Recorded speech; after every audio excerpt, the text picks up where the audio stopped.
प्रिय छात्रों, जय जवाहर। आज के इस वीडियो में प्रोजेक्ट कार्य त्रैमासिक आकलन 2025 का देखिए कक्षा 8वीं के लिए आपका जो हर विषय का यहाँ पे 20 अंकों का प्रोजेक्ट कार्य होता है उसका हम आंसर देखेंगे। जैसा कि आप जानते हैं त्रैमासिक आकलन के बाद आपको यहाँ पे हर विषय में 2 प्रोजेक्ट कार्य के आपके क्वेश्चन यहाँ पे करने होते हैं। तो जैसा कि जानते हैं आपका 20 अंक का होता है, इसमें आपके देखिए 3 क्वेश्चन यहाँ पे दिए गए हैं। ठीक है, 3 आपके प्रोजेक्ट कार्य के क्वेश्चन है, इसमें से आपको 2 करने हैं जो आपके 10-10 अंक के होते हैं। तो देखिए सारे सब्जेक्ट के आंसर जो है आपको इस चैनल के माध्यम से मिल जाएंगे। आज हम देखेंगे विषय हिंदी के, देखिए इनमें से आपको 2 प्रोजेक्ट कार्य का आंसर लिखना है। तो हम तीनों के आंसर आपको प्रोवाइड करा रहे हैं, जो आपको अच्छा लगे उसे कर लीजिएगा। तो देखिए आपका यहाँ पे क्या दिया गया है, पिकनिक पर जाने से प्राप्त आनंद, खुशी, साथियों के सहयोग और समन्वय आदि से प्राप्त अनुभव के बारे में आपको 10 वाक्य लिखना है। तो चलिए हम आपको आंसर देते हैं।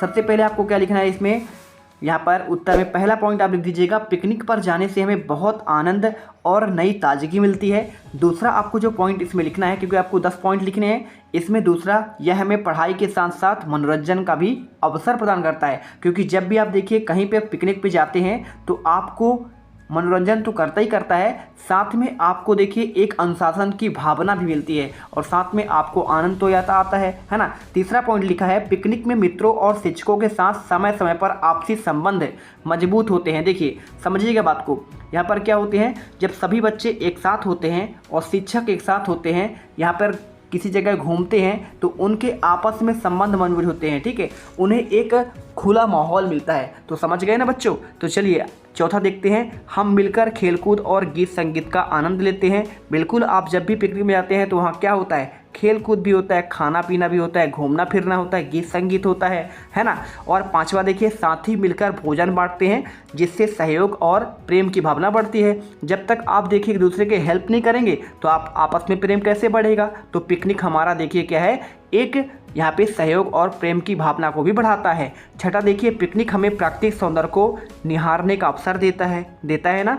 और इसके बाद देखो आपका 7वां पॉइंट क्या दिया गया है, सभी मित्र मिलकर सफाई का ध्यान रखते हैं और अनुशासन का पालन करते हैं। तो बिल्कुल आप जब कहीं पर जाएंगे तो साफ सफाई तो आपका पहले प्रायोरिटी है ना। और पिकनिक हमें मिलजुल कर कार्य करने की शिक्षा देती है। तो आपका ये भी हो गया। देखिए 9वां पॉइंट क्या लिखा है, यह हमारे जीवन का यादगार क्षण होता है। आप जब भी कहीं पिकनिक में जाते हैं तो हमेशा के लिए आपको यादों में बस जाता है कि हम इस साल यहाँ गए थे, इतने सारे टीचर थे, इतने सारे हमारे दोस्त थे, हमारे यहाँ पे शिक्षक और हमारे साथी थे। ठीक है, पिकनिक जाने से हमें जीवन में सहयोग, मित्रता और सामंजस्य का महत्व समझ आता है। तो इस प्रकार देखिए आपको पहले का आंसर करना था। अब इसी में देखिए आपका जो दूसरा प्रोजेक्ट क्या दिया गया है, इसमें आप बस ड्राइवर, हलवाई, दर्जी, थाने, देखिए सर्कस का जोकर, आइसक्रीम बेचने वाले और शिक्षक से क्या बनना चाहेंगे, तर्कपूर्ण उत्तर आपको देना है। बहुत सिंपल आंसर है, चलिए आपको प्रोवाइड कर देते हैं। तो देखिए आपको इसमें क्या आंसर करना पड़ेगा, इसमें आपको लिखना है मैं शिक्षक बनना चाहूँगा। ठीक है, पहले तो आपको उत्तर देना है कि आप इनमें से देखिए क्या बनना चाहेंगे। तो देखिए आप यहाँ पे जो है आप दे सकते हैं आसान सा उत्तर कि मैं शिक्षक बनना चाहता हूं। आप अपने मन से भी इसका आंसर कर सकते हैं।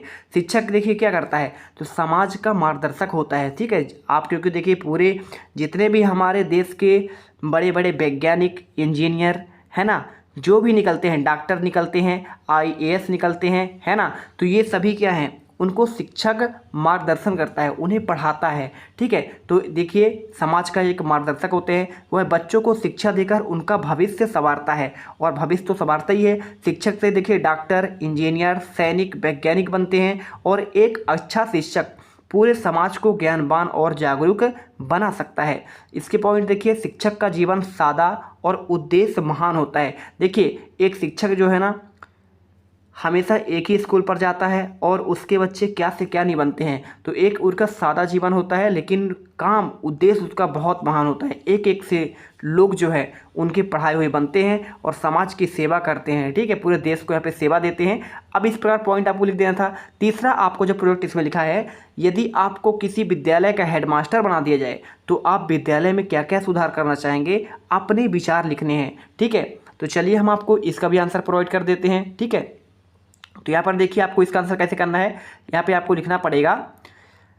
देखिए यदि मैं विद्यालय का हेडमास्टर बनूं तो सबसे पहले विद्यालय की साफ सफाई और अनुशासन का ध्यान रखूंगा। किसका ध्यान रखूंगा? अनुशासन और आपका साफ सफाई। बच्चों को समय पर पढ़ाई और खेल कूद के देखिए अवसर भी आपको दूंगा, ठीक है, क्योंकि बच्चों को पढ़ाई के साथ साथ खेल कूद भी यहाँ पे उनका शारीरिक विकास के लिए महत्वपूर्ण होता है और पढ़ाई से आपका मानसिक विकास बढ़ता है। विद्यालय में देखिए पुस्तकालय और प्रयोगशाला को समृद्ध करूँगा। और विद्यालय देखिए आपका विद्यालय में पुस्तकालय होता है और प्रयोगशाला बहुत सारे विद्यालय में नहीं होते हैं। तो ये कह रहा है अगर मुझे हेडमास्टर बना दिया जाए तो मैं पुस्तकालय का विकास करूंगा और साथ में प्रयोगशाला का भी, क्योंकि नए नए प्रयोग करके आप वैज्ञानिक बनते हैं, ठीक है। तो चलिए इसके बाद देखिए चौथा पॉइंट, अध्यापकों और विद्यार्थियों के बीच मित्रतापूर्ण आपका संबंध बनाऊंगा। देखिए बहुत सारे यहाँ पे अध्यापक ऐसे होते हैं ना जो जिनसे बच्चे डरते हैं, लेकिन आपको माहौल ऐसा होना चाहिए कि शिक्षक को एक आप दोस्त के प्रति व्यवहार कर पाएँ। तो आपको इस प्रकार से यहाँ पे लिखना है। पांचवा पॉइंट, गरीब विद्यार्थियों के लिए छात्रवृत्ति और निःशुल्क पुस्तकें उपलब्ध कराऊंगा, ठीक है। और इसके साथ देखिए छठवां, सांस्कृतिक कार्यक्रम और प्रतियोगिताओं का आपका आयोजन करवाऊंगा, ठीक है। और इसके साथ देखिए आपका सातवां, विद्यालय में देखिए हरियाली और बगीचे लगवाऊंगा। भाई विद्यालय में आपका एक बगीचा होना बहुत ज़रूरी है जहाँ पर बच्चे खेल सकें, छाँव में बैठ सकें, है ना। और यहाँ पे आठवां पॉइंट, सभी बच्चों को समान अवसर देकर उसमें आत्मविश्वास का भावना जगाऊंगा। देखिए कुछ बच्चे कमज़ोर रहते हैं और कुछ बच्चे अच्छे होते हैं, तो हमें सभी बच्चों को लेकर एक समान भावना रखते हुए सभी को बराबर महत्व देना चाहिए, ठीक है। तो इस प्रकार देखिए हमने आपको आंसर जो है यहाँ पर प्रोवाइड कर दिया है। और पूरे आपके यहाँ पे देखिए मैंने आपके पूरे हिंदी का इसमें आपको प्रोवाइड कर दिया है। नेक्स्ट वीडियो पर आपको अंग्रेजी का पूरा आंसर आपको प्रोवाइड कर दूंगा। तो मिलते हैं नेक्स्ट वीडियो पर। जय हिंद, जय भारत।